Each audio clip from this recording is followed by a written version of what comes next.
Whoa! Hi there, Mark here again.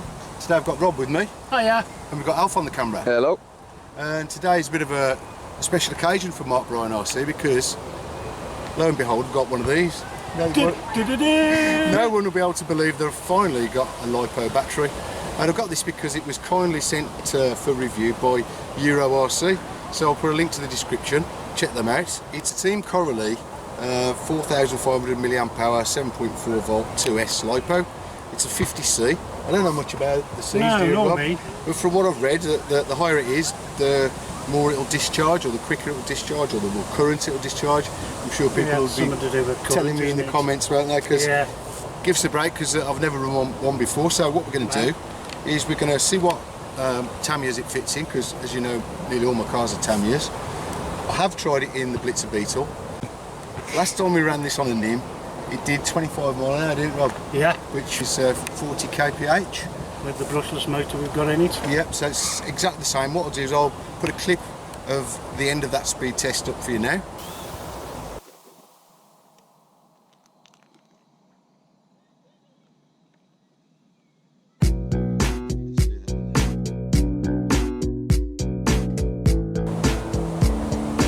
Okay, so let's get this battery in the Blitzer Beetle.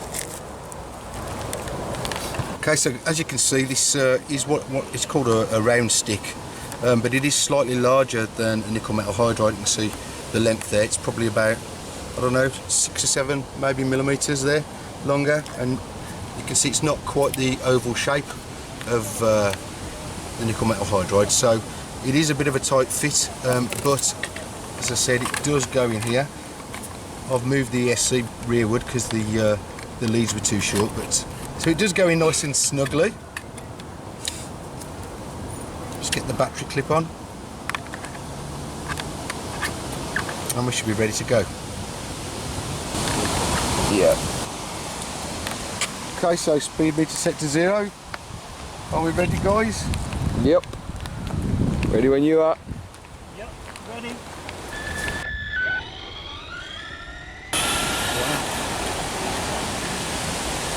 First trial.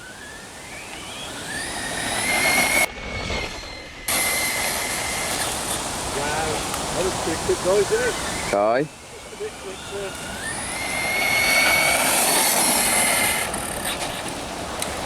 Watch over the curb. difficult to stop it. Whoa!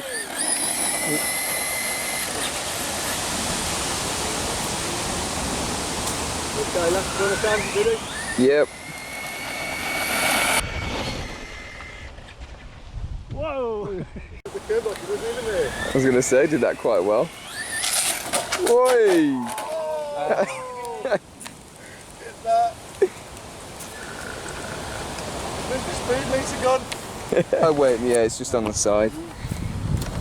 Okay. Oh, that's What the does wrong it way say? around. 29. 29 miles an hour. So what's that? 4 more. I still haven't broken the 30. Look what it's done. At the cost of the a wheel. Wow. It's snapped. Yeah, snap the axle. Oh. Well, I suppose it was successful in one way, got a bit, maybe a bit too much for the Beetle, but yeah, it's definitely faster. So we're back in the workshop after that speed test. It was quite a bit of fun, even though I ended up breaking my car, but hey, there you go, cheap fix. So we're going to have a closer look at this battery and see what Tamiyas it fits into. So as I said before, it's a Team Coralie. It says factory team selected racing LiPo, engineered to be the fastest. I don't know whether it is the fastest, but it's certainly a lot faster than the nickel metal hydrides, that's for sure. So this is a Sport Racing 50C, and it's a rounded 2S. It's so, as I said, it's not exactly the same shape as a nickel metal hydride, so that could limit some of the cars it will go in.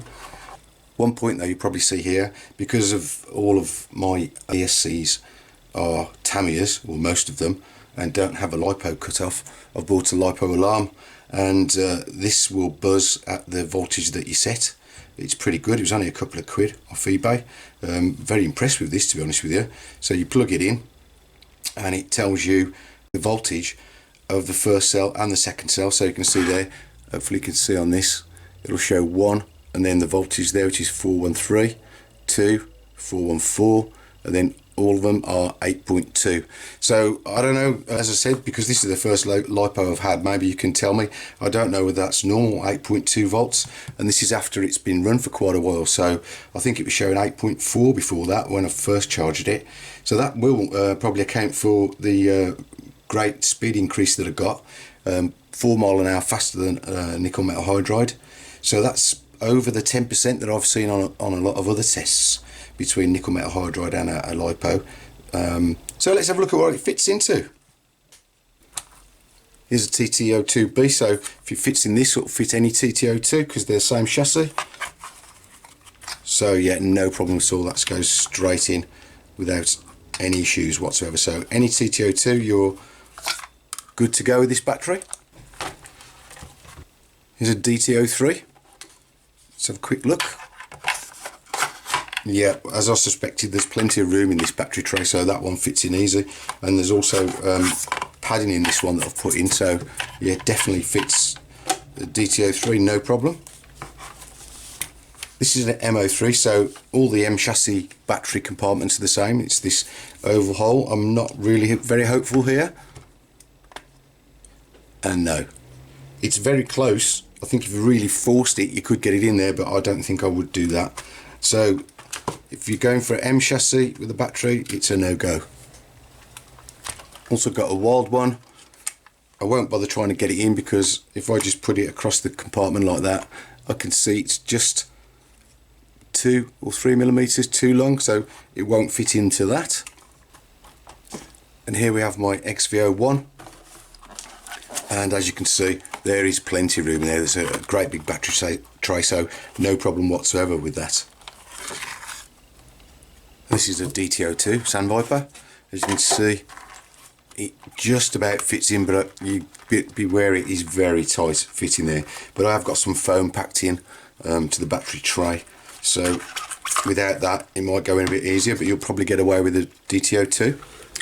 And the last one I'm going to try in is the FF03 on the Civic. As you can see, it's in there. It's a very tight fit again. The cables are very tight on this end where they come out of the battery tray, but as you can see, it just about squeezes in that one as well. So there we have it. Thanks again to Euro RC for supplying this for me to test. Links are in the description to the battery and to eurorc.com. And that's my first experience of a LiPo, and got to say, it was a lot of fun. Like everyone's been telling me, it does make a big difference. The run times are so much more than I'm used to. Of course, with 4,500, I think the biggest NiMh that I've got is 3.6, so massively longer run times, more punch, more top speed. So all I can say is I've got to recommend this battery. It's after a short try of it, it's been fantastic. So thanks for watching, and I hope you join me on the next one. Bye.